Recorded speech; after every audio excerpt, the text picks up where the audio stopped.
Hello friends, Radhe Radhe. Friends, आज मैं आप सभी को जितिया व्रत की कथा सुनाने वाली हूँ। तो चलिए कथा शुरू करते हैं।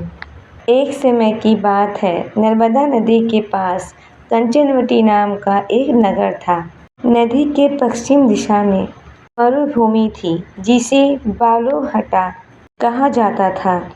वहाँ विशाल पाकड़ का एक पेड़ था। उस पेड़ पर चील रहती थी। पेड़ के नीचे एक खोखर था, जिसमें सियारिन रहती थी। चील और सियारिन में गहरी दोस्ती थी।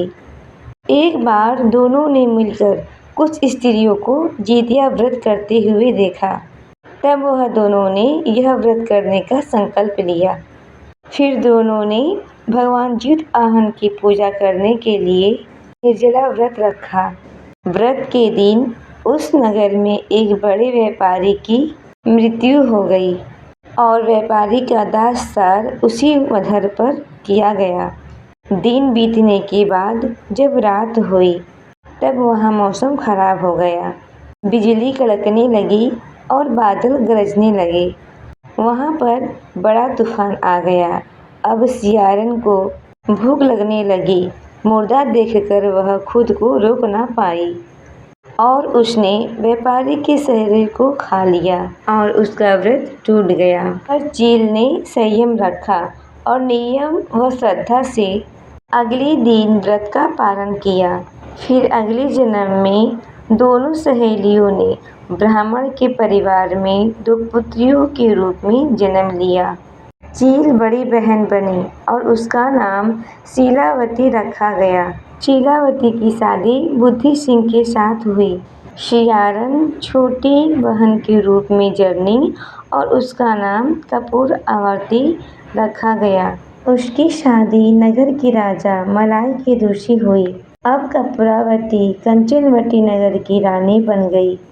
भगवान शिववाहन के आशीर्वाद से शीलावती के 7 पुत्र हुए, पर कपूरावती के सभी बच्चे जन्म लेते ही मर जाते थे। कुछ समय बाद शीलावती के साथ वो पुत्र बड़े हो गए। वह सभी राजा के दरबार में काम करने लगे। कपूरावती के मन में उन्हें देखकर ईर्ष्या की भावना आ गई और उसने राजा से कहकर शीलावती के सभी पुत्रों के सर कटवा दिए और उन्हें 7 नए बर्तन मंगवाकर उसमें रख दिया और लाल कपड़े से ढककर शीलावती के पास भिजवा दिया। यह देखकर भगवान जितवाहन ने मिट्टी से 7 भाइयों के सिर बनाए और सभी के सिर को उनके धड़ से जोड़कर उन पर अमृत छिड़क दिया, जिससे सभी में जान आ गई और शीलावती के 7 पुत्र जिंदा हो गए और अपने घर लौट आए। और जो कटे हुए सिर रानी ने भेजे थे, वह फल बन गए। दूसरी ओर रानी कपूरावती शीलावती के घर से पुत्रों की मृत्यु की समाचार सुनाने के लिए व्याकुल हो रही थी। जब बहुत देर तक कोई समाचार नहीं आया, तो कपूरावती स्वयं यह बड़ी बहन के घर चली गई। वहाँ सबको जिंदा और खुश देखकर बेहोश हो गई। जब उसे होश आया, तो अपनी बहन को उसने सारी बात बता दी। उसे अपनी गलती का पछतावा हो रहा था। भगवान जितवाहन की कृपा से शीलावती को पूर्व जन्म की बातें याद आ गई। वह कपूरावती को लेकर उसी पाकड़ के पेड़ के पास गई और उसे सारी बात बताई। यह सुनकर कपूरावती उसी समय मृत्यु को प्राप्त हुई। जब राजा को यह खबर मिली, तो उसने उसी जगह पर पाकड़ के पेड़ के नीचे कपूरावती का दाह संस्कार कर दिया।